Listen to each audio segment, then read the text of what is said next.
Hey, Marvel fans. Yes, it is me, Monty G. Yes, I'm pretty sure you're wondering if you saw my thumbnail. Monty, you're a horror channel. Why are you talking about Captain Marvel? Well, it's because I read comic books when I was little, so obviously I'm a huge comic book fan. I'm a huge fan of the MCU, and I decided to bring a couple of my good friends along because they're just as good as comic book fans as Marvel fans. First of all, on my right is, of course, Marty from the Trash Picture Show. How you doing? And of course, my good friend and movie critic is Mark the Movie Man. How you doing? So glad to be here, though. I will caveat: I'm not just a Marvel fan. I'm more DC. So we'll just put that out there. So descent to the ranks. I am the DC. I am the DC shill of sorts. So just fair warning. So okay, I do have to answer this question. You did see the Creature Commandos?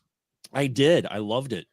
That was brilliant. It was a brilliant show. Oh yeah, I have to give James Gunn credit because that was a decent series. I actually did like, I would say, all of the shows. I liked some of the backstories that they did with all the Creature Commandos. I definitely like GI Robot. I think GI Robot was the best. GI Robot was the highlight of that show. I love GI Robot, but I love that the series of how it was written in that.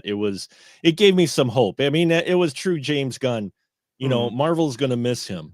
And actually, you look at Thunderbolts and you realize Marvel. Now, I haven't seen Thunderbolts. I do like the characters that they have in it, but looking at it, I'm going, that really needed a James Gunn touch. And it looks like it might be missing that little extra formula that he can do with multiple characters. Because look what he did with the Guardians of the Galaxy. Nobody barely knew them. And after the first movie, everybody's like all in. And by the third one, you're crying over a CGI raccoon. So yeah, because when he first announced about Guardians of the Galaxy, I said to myself, they're going to make Guardians of the Galaxy, and this is not even the real Guardians of the Galaxy. If you read the comics, this is a new version of but no one, if you don't read the comics, you don't know any of these characters. But he actually did a pretty good job in the 3 movies that he made, even though I really was a bit miffed about 2, but he made it up with 3. Yeah, definitely. Okay. There you go, Marty. Oh no, it's the ball and chain in the chat. I love you, Dave. I mean, I love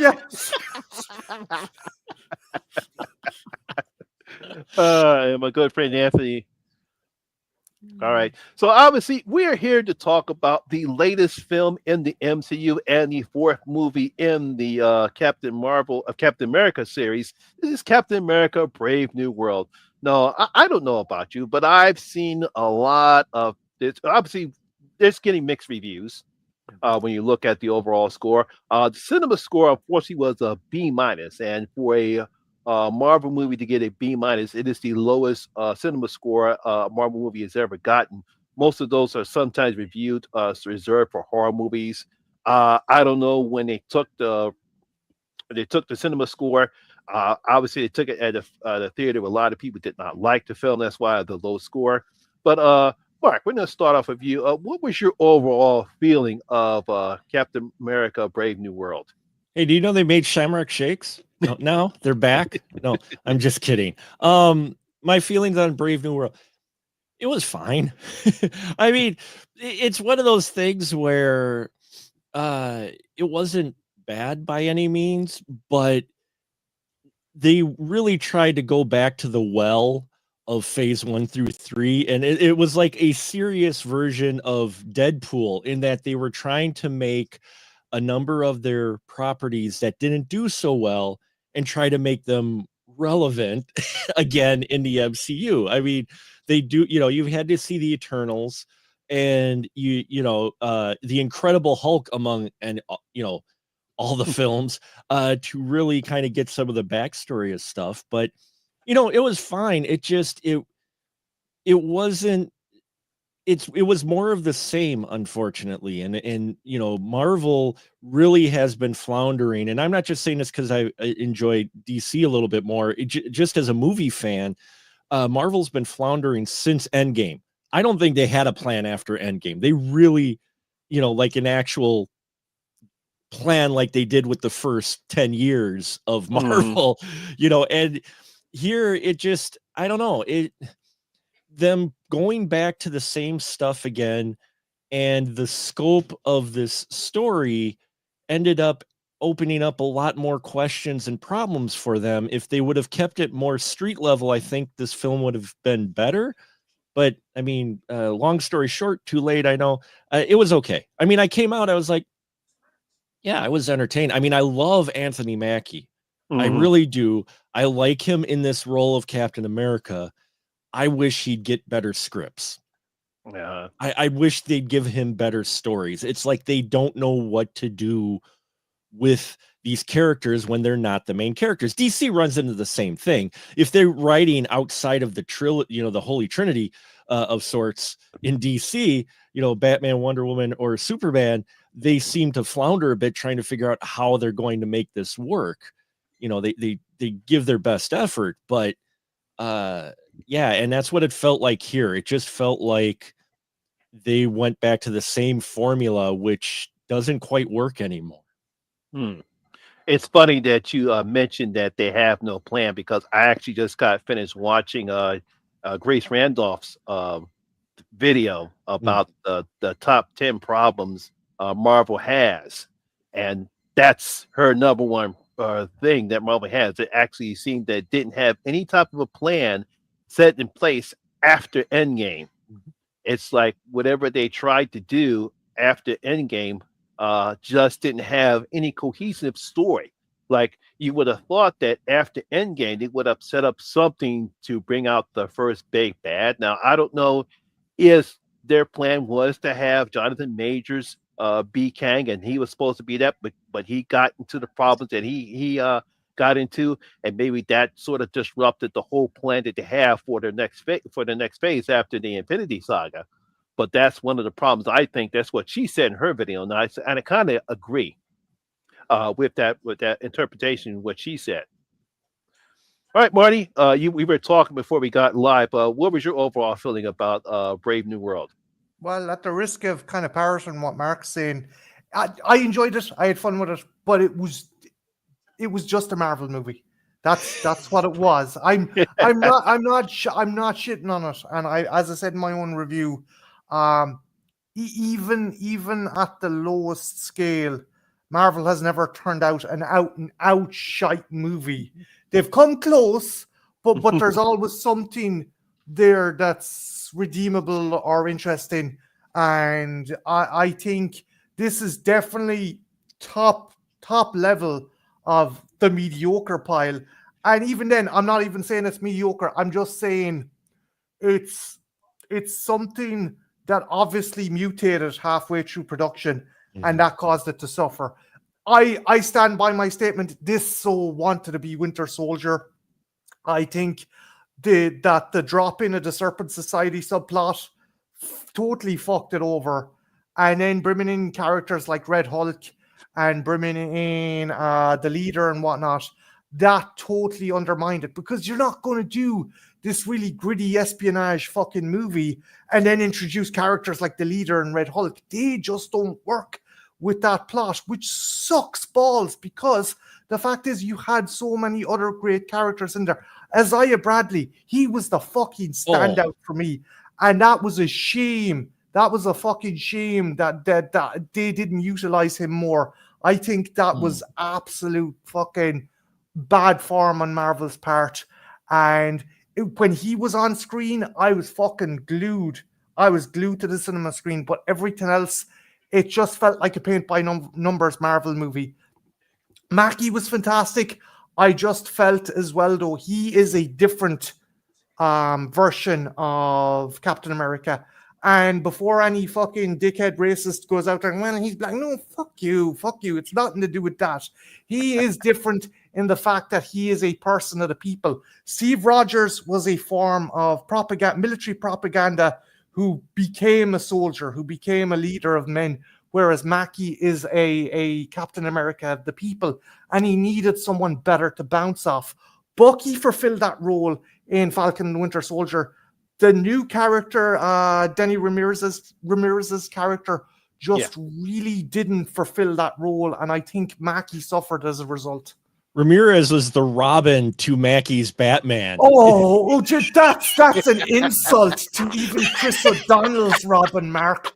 Jesus No, Christ. I'm not talking like Robin from '66. I'm talking about Chris O'Donnell Robin. A little bit better, but no. But I mean, as far as the dynamic, he was the young, the mentoring. He was the guy. Captain was mentoring in that, and it had a little bit. He's the sidekick, is what I'm saying. He really was handling. Oh my God, he was irritating as fuck. He was. He was. I'm like, you can't write him a little better. I mean, come on. Yeah. It's not Danny Ramirez's fault, unfortunately. No.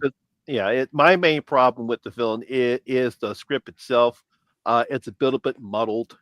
That's the problem when you have a lot of writers, and I don't know what they were coming up with when you were writing this film. But when you have too many writers, it's like everyone's jumbling all they want, and unfortunately, you don't get a cohesive story. It's like I compare that to the Nutty Professor 2, the Eddie Murphy film. It had like about a bunch of 5 writers, and each one wanted to get their jokes in, and unfortunately, none of the jokes landed because they were nothing but. Wait, Monty, you're telling me Nutty Professor 2 required 5 writers? Yeah, 5 writers. Jesus H. Christ! 5. It's like that is fucking nutty. That is fucking nutty. I'm sitting here watching it. I'm sitting here watching, not to get off top. I'm sitting here trying to think I'm going to get something funny, and nothing in that film was funny. It was like each one wanted to try to outgross the other with stupid fart and old ass horny grandmother.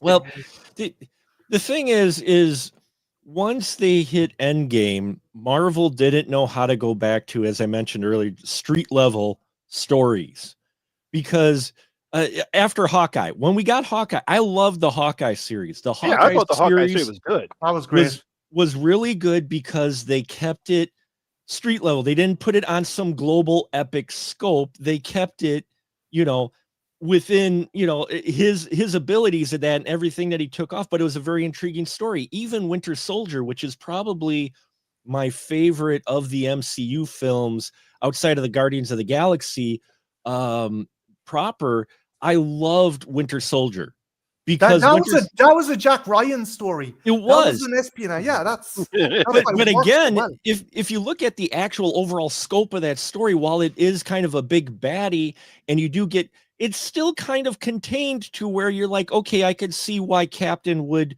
be handling this mostly on his own, until you get to the finale, of course, but still, for the most part of the story, it was espionage and spy and discovering, hidden bases and shit. And here I was reading up because I had no idea who the leader was. I'm like looking at this guy going, wow, he looks like a half-baked Killer Croc.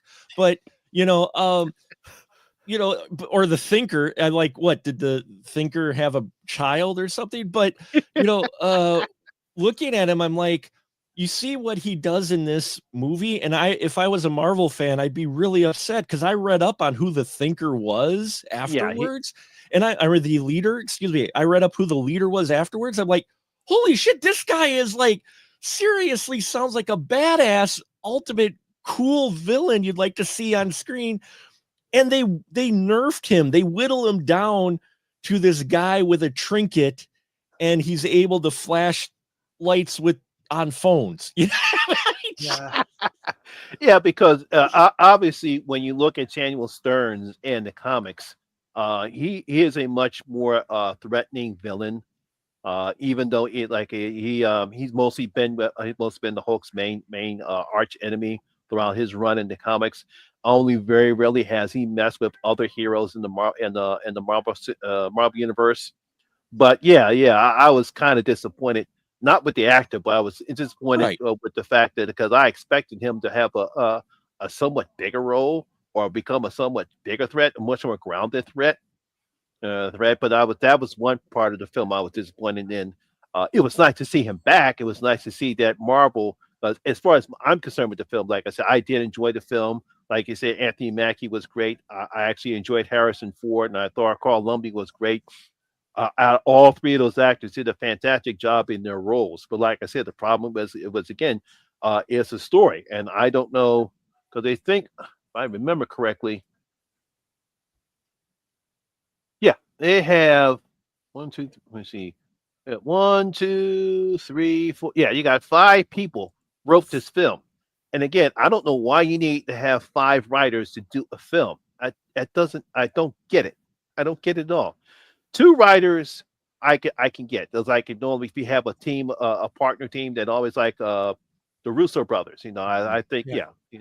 just like the Dust brothers from Stranger Things.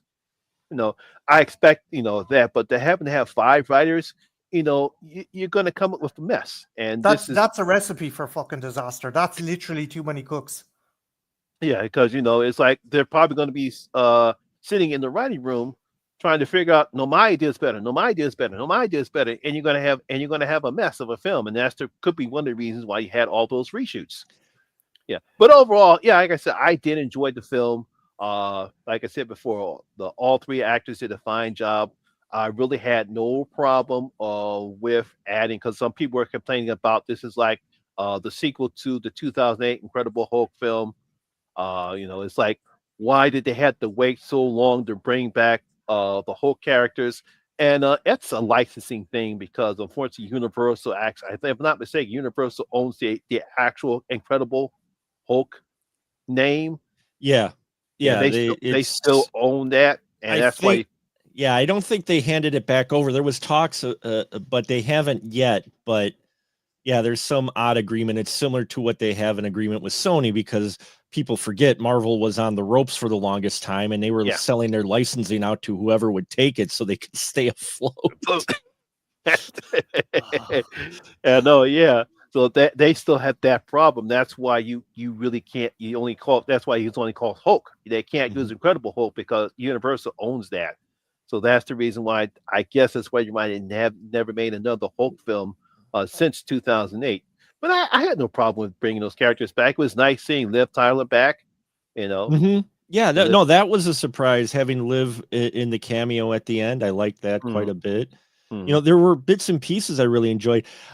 What I think is what was frustrating with this too is there was an opportunity for Marvel to really test the waters and cover some more maybe hot topics, if you will, some more interesting subjects, and they pull their punches on this, I think, and go for the low-hanging fruit. And like like you both said, it's more of your standard Marvel film. There's nothing new, really intriguing in it. You know how this is going to play out, especially with the marketing that you had with the trailers. You're pretty much like, yeah, there was no like, oh my God type of moment.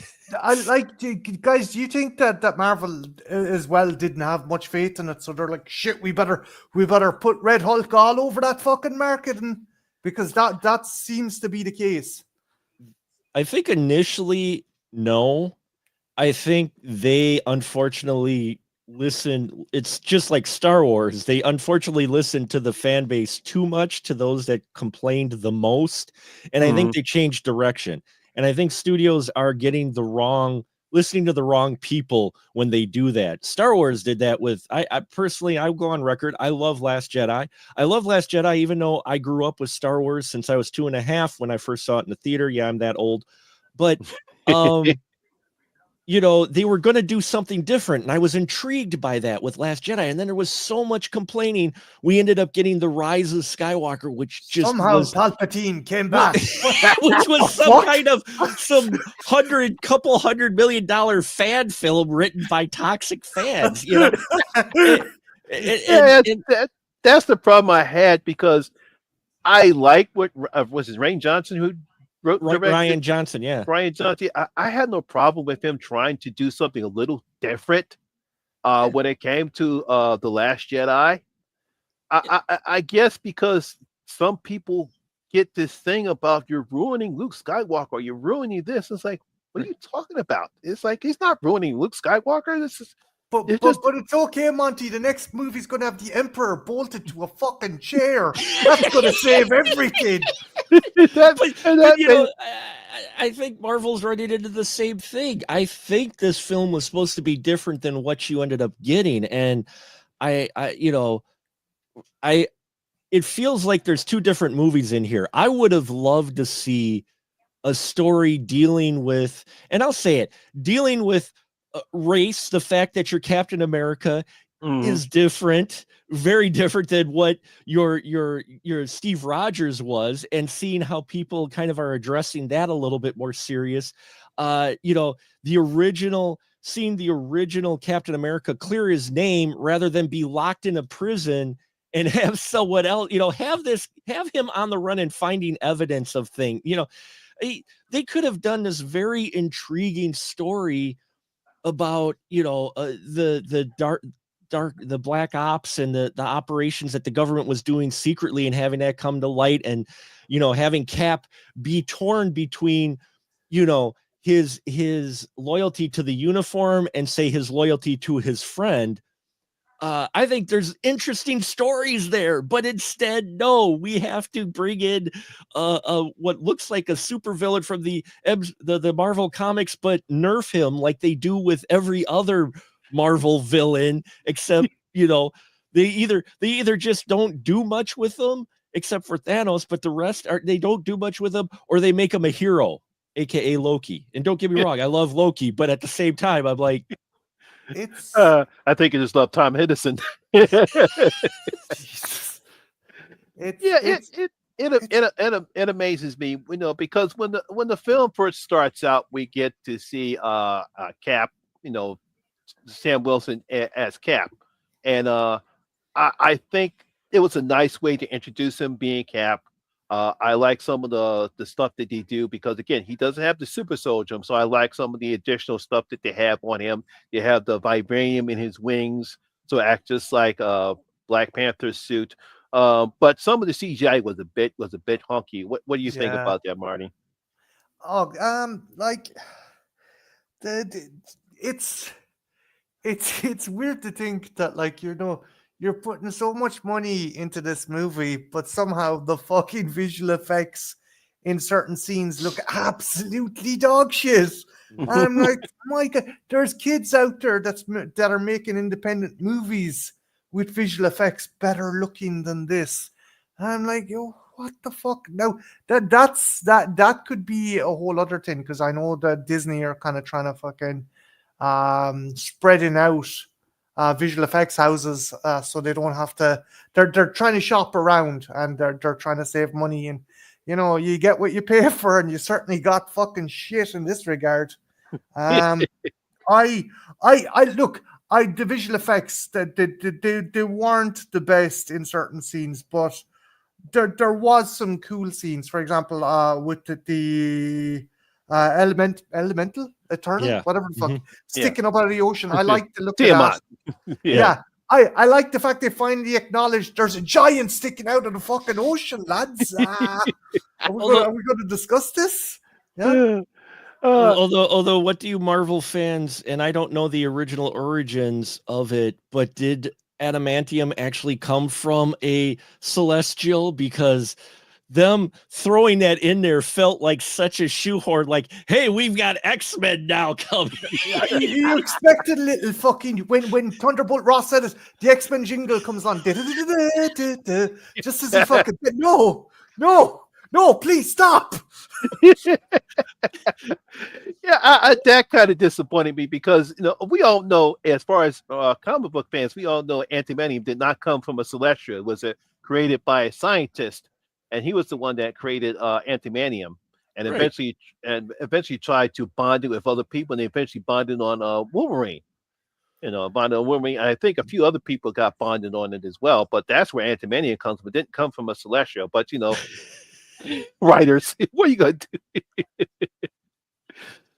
Well, that's the thing. But the thing is, they didn't have. That's what's always frustrating, especially about some of these, either the Marvel shows or the movie, is you look at it going, you didn't have to do this. You literally have decades upon decades of source material. You can literally lift that out of there and make the live action version of. You don't have to get that creative or, you know, break away that much from it. I mean, it's one of I those. suppose, Mark, they did need some kind of plot device why all these nations were squabbling over the island. But Yeah. you could have gone with a fucking absolute bucket load of other things. Like there's some other kind of space mineral. Why adamantium? Like what Mhm. you know? Yeah, I mean, it literally could be like from the Monarch universe to where Godzilla crap suddenly finds out to be a massive renewable energy. They could have found that this thing served as, you know, elements of it create a sustainable, continuous form of energy. You know, it doesn't burn up or whatever. You could just use it just right, and you could actually make it the new form of clean energy that could run forever. Anything. But no, Also, it puts forward about what happens if Galactus comes along, tries to eat Earth, and gets adamantium fucking poisoning. As a result, it's like some poor bastard who had lead poisoning. Shit. It's like, God damn it, herb sucks. I can't digest it. and therein where you run into the combined universe problem with it. We've got the Fantastic Four coming up, which is supposed to have Galactus, right? But it looked like it was a period piece. It's like, is Galactus in modern times, or is it in From what I Yes. understand, the premise is supposed to be like a 60s version, although it has a sort of like a Jetsons futuristic feel. but is that set in this Earth or It's another not. Earth? It's not in the what we call the, I guess, the 616. I think 616. that's what It- Kevin it's- Hart it- is. they It's must be playing. That's what I figured. They must be playing the multiverse angle because this is being Yeah. now deemed the multiverse saga or whatever. Like, okay, I could kind of see that. That's just such a retcon way of sci-fi going, wow, we really want to redo these things. We'll either do a multiverse or time travel. Sci-fi will Again, though, like, you know, it's like there's only so many times. Hey, do you remember that time the fucking giant came up out of the ocean? Do you remember the time the Nazis had a dude with a red sky? Like, you know, you can't be like, hey guys, remember back in the 60s, some giant tried to eat fucking Earth. So you do need to do that, I guess, as well. But you're really playing fast and loose with it, though. Well, and then, and this was one of the things my son brought up because when he really didn't care for this, he just thought it was so generic and bland. But he's like, you're looking at this is set in a world that knows there's metas and superheroes and aliens. They've tried to attack New York twice. You know, we've had the blip, we've had the snap, we had whatever you want to call. You know, you've had all this. And nobody felt the need to give the guys who protect the president anti-superhero weapons that could take down the Hulk like that, because we know there's a Hulk out there. We know Shield's been developing weapons, or now is it, you know, Arrow, whatever it is, they have weapons to neutralize these. Why aren't you arming the guys who are protecting your political figures with these things? No. Instead, these guys with their pea shooters try to shoot the Red Hulk, and you're just like, really, guys? Have you not been paying attention to the last? Cuts, I guess. I guess Elon obviously got to the fucking. No, regular bullets will do. You're okay. There's a giant green fucking monster. No, you'll be grand. You'll be okay. I don't. We can't afford that. I cut that budget out so we can only shoot real regular bullets at a gamma radiated monster. What the hell is a Hulk neutralizer? Yeah, we don't need that. That must be made up. Yeah.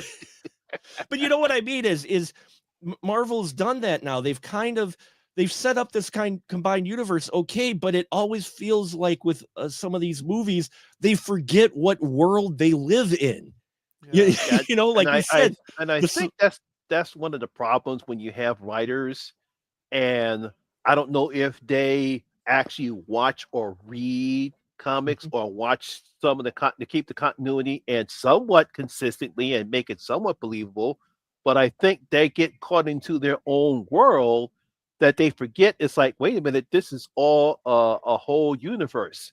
So we know that there's gamma radiated monsters, we have supervillains. It's like this. Well, we need to have weapons to protect us. So they should have at least some type of weapons to deal with a Red Hulk.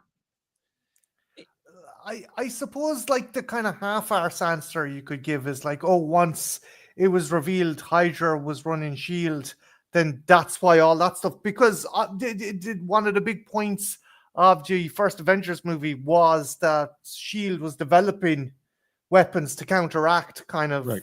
external forces and stuff like that. And you could say, well, because Hydra were fucking around with it, that's been dropped. But still, you have some kind of government department that like goes, okay, yeah, we still got aliens attacking us. We still have green giants attacking us. Because the piggyback on the antimanium story, because one YouTuber that I was watching, she said about if we're bringing antimanium now, how that's going to bring in the X-Men. How are you going to actually bring in the X-Men now? Does that mean that Wolverine's all of a sudden just going to pop in all of a sudden right now? How's that going to work? I really don't know how that's going to work, but she did bring up an interesting point. That's one of the few things I did agree with her in her video was the aspect of we're bringing antimanium now. So how that's all going to work. See, and there's again a lost opportunity. I personally liked the Marvels. I know a lot of people hated it. I enjoyed the Marvels, but one of the things that I thought the Marvels actually did very well is bring up the concept of how you work the X-Men into the MCU. It was an alternate, one of the other worlds, and she ends up on there, and they end up seeing Rambeau, and I see that, I'm like, oh, okay. So you could have easily had them from another, the multiverse, from the other universe, the X-Men pop in some way, some accident, some villain does it, and they've got Wolverine, and say he meets up with one of the Wakandan, like Black Panther, and Black Panther actually knocks off a little piece of adamantium, and some scientist takes that and starts analyzing the shit out of it. Boom, scientist creates adamantium in the MCU. Now you've got your X-Men. Now you could do your adamantium that way. They could have easily done that.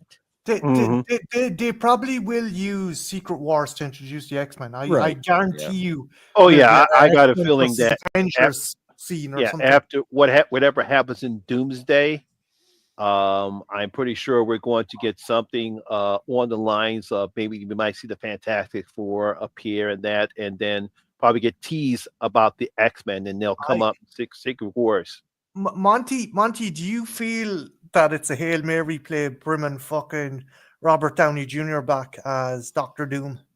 It's so fucking it's so please like us. Look, we're bringing back your favorites.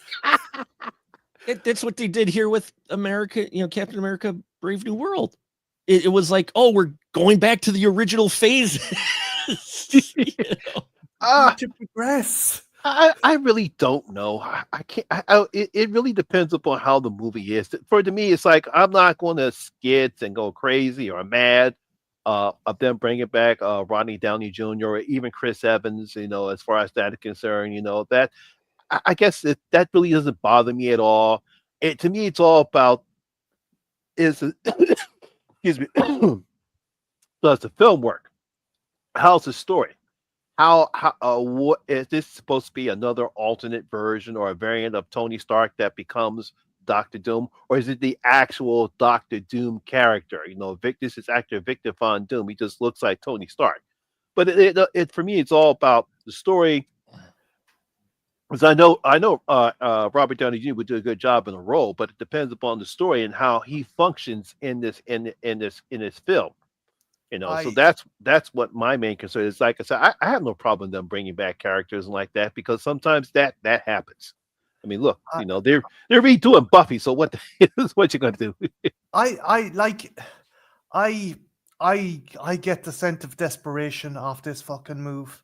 It is. Like, if you wanted to reuse a character, if you wanted to reuse an actor, Mads Mikkelsen, he would have been the perfect fucking Doctor Doom. Oh yeah, and I know Marvel has like a shitload of actors in their universe now, but you haven't run out of everyone. Like, there's still other actors to play. It genuinely feels like a fucking cheap trick to bring asses back in seats. But I think even though he wasn't first Doctor Strange, he would have been a great Doctor Doom, because I think he definitely would have been a great Doctor Doom. All you had to do is keep the mask on his face. You wouldn't even have to show his face. Him up, fucking scare up his face or cover his face, whatever. It's just it's. Look, I that did not make sense to me bringing him back. I mean, I'm with you. I agree. It's a desperation move. It's them again realizing, oh, we got to get hype again for these films because everything we've released so far has been mediocre. I mean, I don't remember hearing anybody even talk about What If season 3. Oh yeah, It was here and gone. Echo barely got mentioned online, maybe a little bit better. But, most of the Marvel stuff that's come out has been so fleeting. It has not sparked continuous talk except for And- Fantastic Four, which if they whiff the ball a fourth time on the Fantastic Four, they're going to be in trouble. Because everybody, I mean, you guys are huge Marvel fans. Everybody's hinging on this is going to be a great movie. I'm like, okay. I'm like, I saw the Roger Corman 90s movie. Okay, for me, I didn't mind that. I enjoyed that, but like I said, as far as the Fantastic Four is concerned, a lot of people don't like Pascal. Pedro Pascal, yeah, Pascal cast as Reed Richards, and to me, it's like,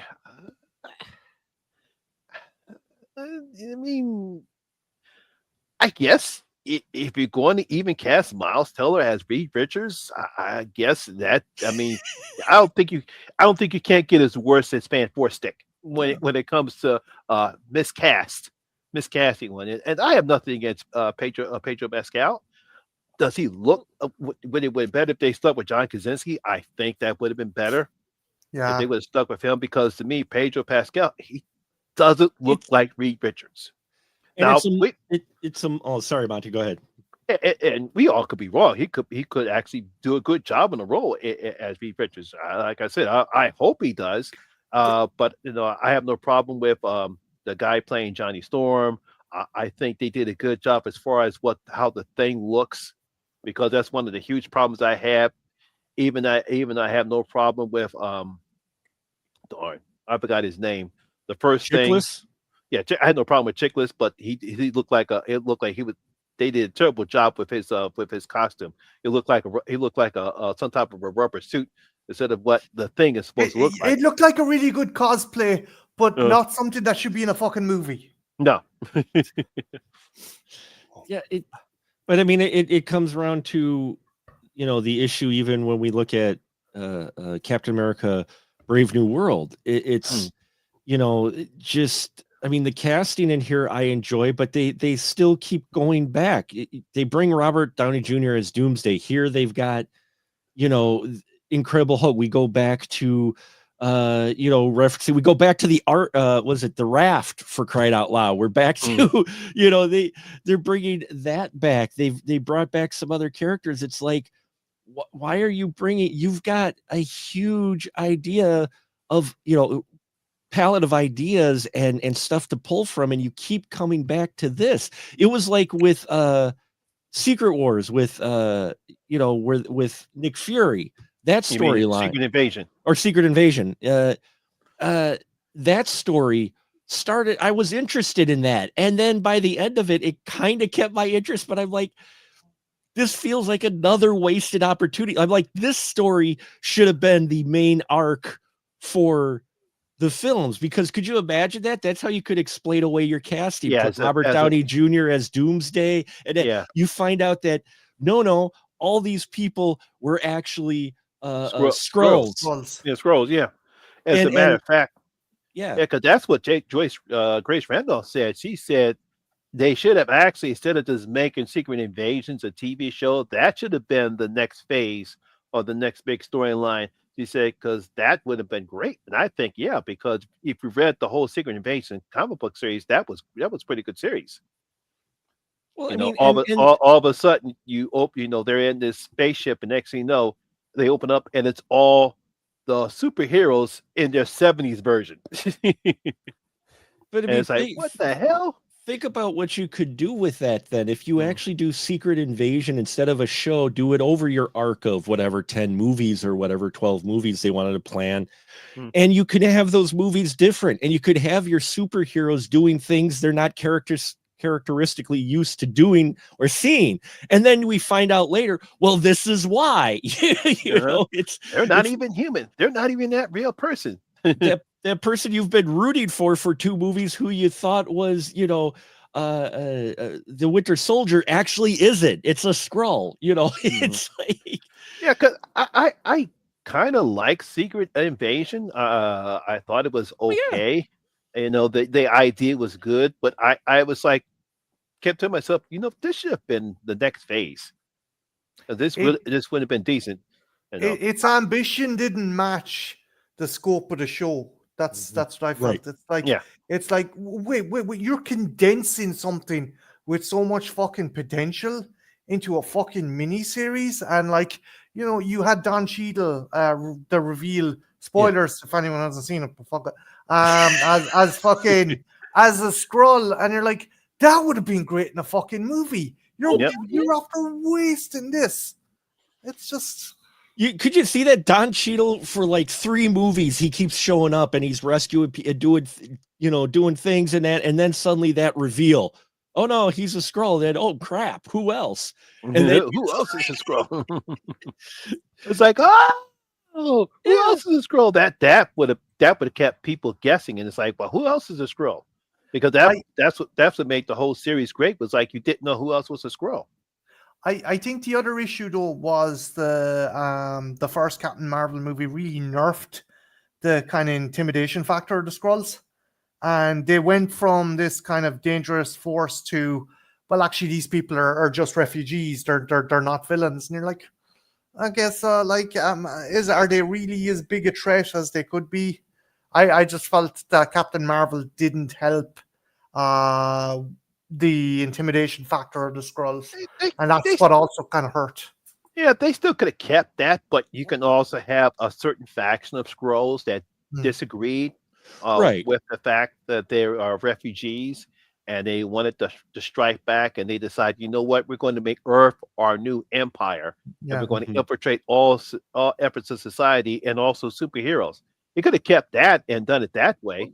Or even have the Skrulls that you saw at the end of Captain Marvel be secretly like, nope, sorry, we were just kidding. We're a bunch of you know what I'm saying. They played Captain Marvel just so that they could get, wherever it take off. It's like they could have played it that way to where ultimate heel turn with them secretly, like in a cutscene or whatever. Suddenly you find out the plan, this is going according to plan, we have them fooled or whatnot. Well, let's go to next phase or whatever.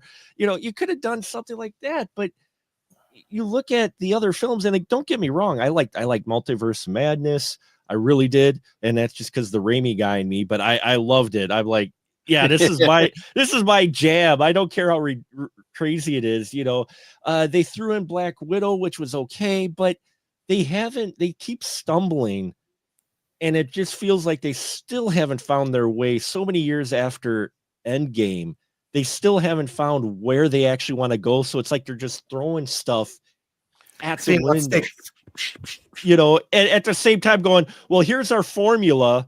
Now let's throw things at it and let's see what sticks in it. You know what I mean? And it's sad because I would have loved, could you imagine a story of, as Marty put it, an espionage story involving Isaiah Bradley and, having Sidewinder pursuing Isaiah Bradley, because Sidewinder felt wasted in here too, and have Captain trying to keep that going on while the government is trying to, you could have gone a lot of different ways to where it didn't have to be on a global scale and still be an intriguing story. Yeah. Not every hero movie has to be world in peril. Yeah, no.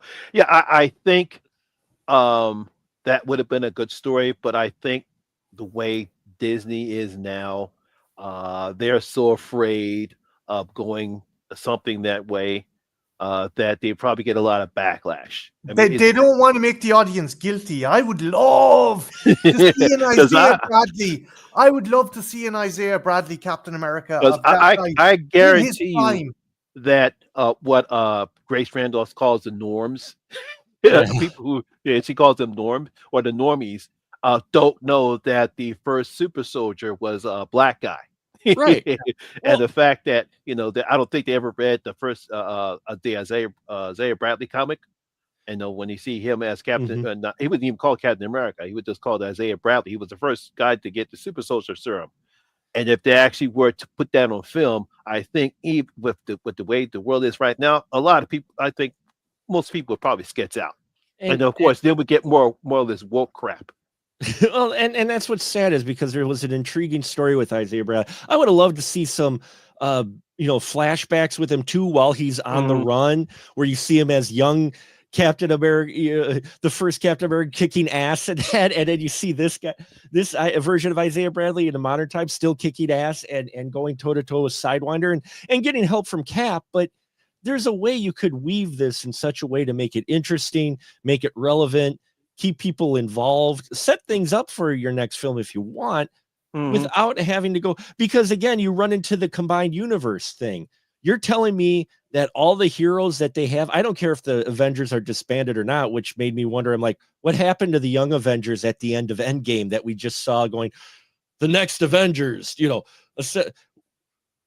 know Scarlet Witch went crazy in that, but I'm like sitting there going, what still? They had like, all the branded weapons and everything for the base and all that. Where are those guys when there's a threat of a war between, was it Japan and the US fighting over the Celestial? Where are the rest of the superheroes that, Tony Stark is dead, so they can't bankroll the organization anymore. That's true. That's probably true. But Yeah, you know what? because You know what I'm saying though? You run into that problem with this combined universe when you make a story that's so epically planet threatening or war threatening. You only have your title character in the. well, It's like, where the fuck is everyone? That always gets me as well in yeah, some no, of those it's movies. also that way in the comics. It's like when you have standalone stories in comics and there's something threatening the world. It's like, well, where's the other superheroes at? Why is this only happening for and Johnny Blaze? Why is this only happening for the Fantastic Four? Why is this only happening Spider Man? Where's They, the rest of the heroes? they've done a little bit better in recent years with that, to where other characters will show up in a cameo or whatnot when it's a larger threat. But that always bugged me with that combined universe. That's the problem you run into. So someone's like on the phone, "Hey, Tor, get down here." What? It's Ramadan? You're a Norse fucking god, for Christ's sake! Like, fucking, don't give me that shit. Thor can't show up because of Robin. That's a good one. That's beautiful. Unfortunately, the one YouTuber said that this was the worst Marvel movie. No fucking way. No. And I respect what she said and why she didn't like the film, but no, this is not the worst Marvel film. Put it this way: when as much as movies we've all seen each other, not just superhero movies, but movies in general, we've seen worse movies, even movies worse than Thor and Love and Thunder. Well, see, and I enjoyed Thor: Love and Thunder for many aspects, but again, I'm not as tied to some of these characters as other folks are, so I can understand the frustration with it. But I mean, for me, probably my least favorite of the actual films put out by MCU is probably Thor: Dark World. I didn't care for Thor: Dark World at all. Yeah, I was just like, okay. It's like this.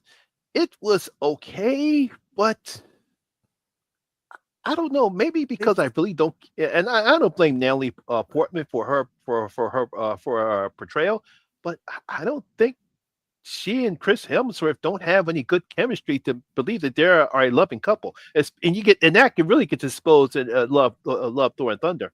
Now I don't know if it was because of the writing or the fact that Waikiki can't write anything without putting a joke in it. I think Dark World. I'm with Mark. It's a bland movie. It's very forgettable. It's the villain. I love Christopher Eccleston, but he's fucking wasted in that movie. Wasted, absolutely. I think he tries to overplay Malachi in the film, and I think that's one of the problems. And of course, Chris Hemsworth and Tom Hiddleston, they just work well together, but it's just that I just could not. And that was another problem I had with Thor. Chris Hemsworth's great, but it seemed like him and Natalie Portman have no chemistry. So I really can't see them. And Jane Foster, she's a very important character when it comes to the Thor comics, but for some reason they just don't have any chemistry together. I can't believe that they're a couple. Monty, you're dead right. He had more chemistry with Valkyrie. Yeah, And I didn't even like kind of the what they'd done with Valkyrie. But what's the actress's name? She's a fantastic actress. She's Michelle Teresa Rodriguez or Teresa Thompson. Yeah, sorry. Yeah, Teresa Tessa Thompson. Thompson. She was great. She made that work, and there was a good back and forth between the two. And I felt actually in some ways she overshadowed Natalie Portman in Love and Thunder. Yeah, I know. And that's not even the actual Valkyrie character from the comics, because the actual Valkyrie comic is Brunhilde. But they decided to go with this particular version and not the actual character. Well, it's in general. I don't know. I haven't looked at who has been writing these, but even down to the Eternals, Marvel has a problem with relationships. They love their action. They love their characters. When it comes to couples, they can't write anything with fucking couples. Bruce Banner and fucking Black Widow. Who fucking thought that was a good idea? They can't. They try to write it in, but it's like, does someone have someone who could, handle romance, look over the script and go, yeah, you guys, no, this is not how this works. Because the only kind of real good one I think was Peggy and Cap.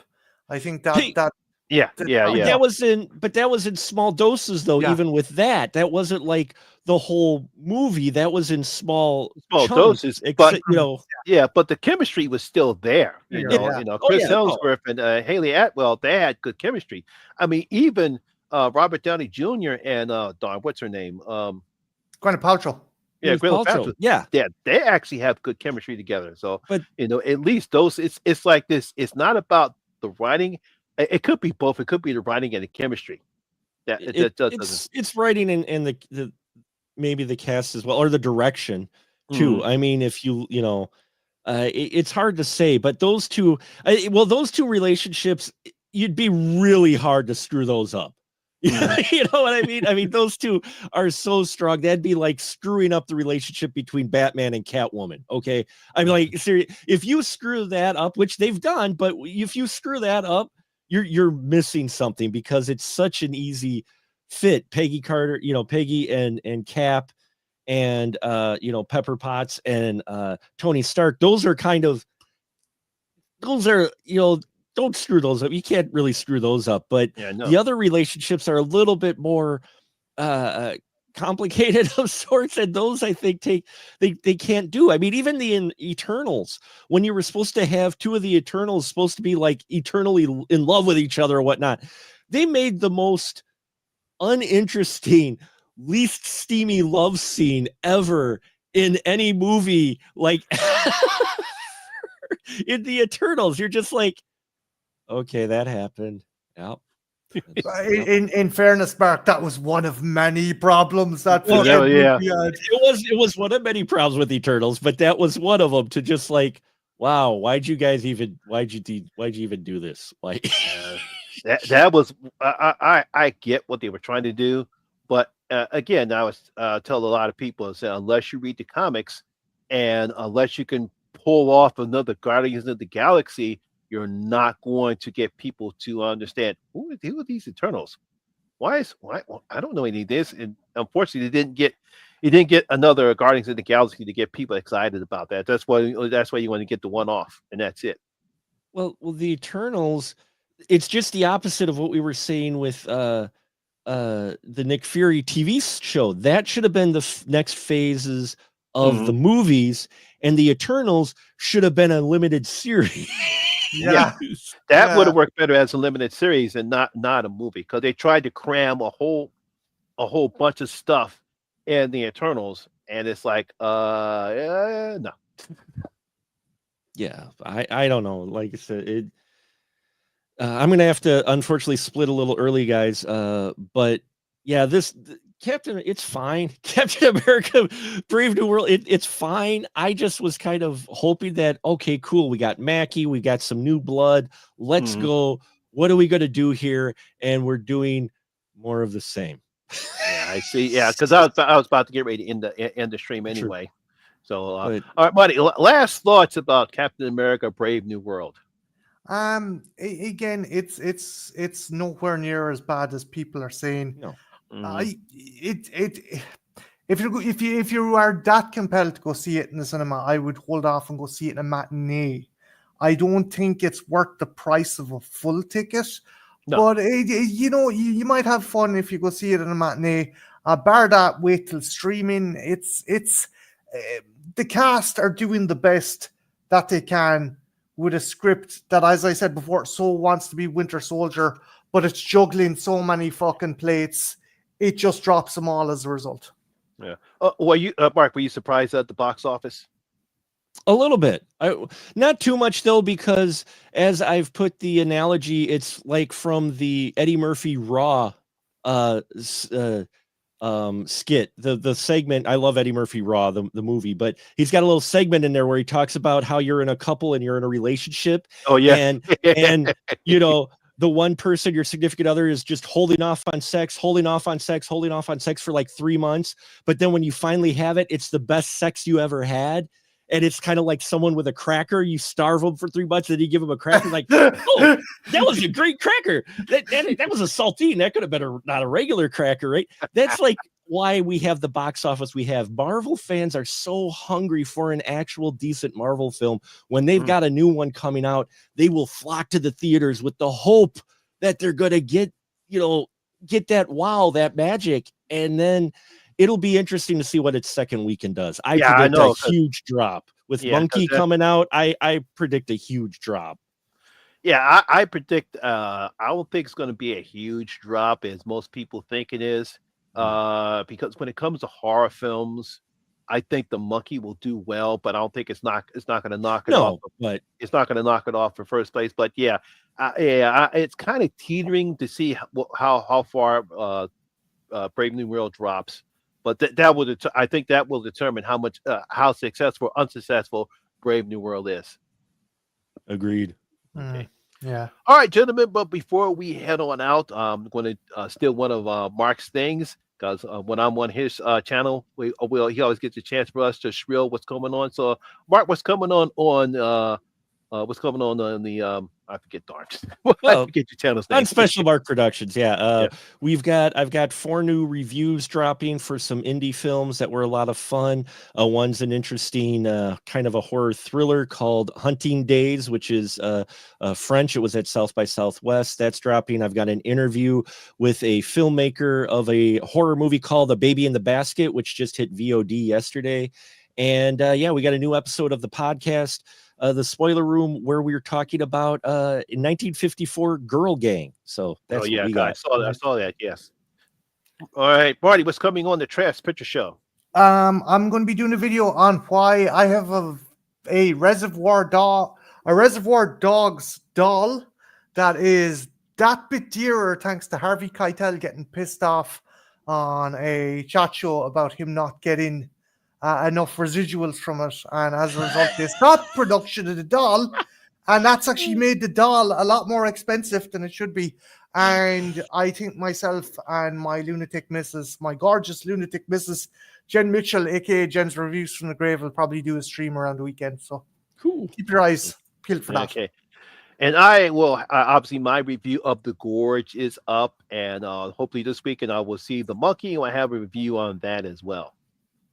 Cool. Well, want to thank Marty and Mark once again for joining us once again. Hopefully we'll be surprised, and this film will actually wind up doing better than we thought it was box office wise. But once again, everyone, thank you very much for joining. And once again, my name is Lamont Smith, better known as Monty G. Thank you very much for watching, and of course, please stay safe out there. Slán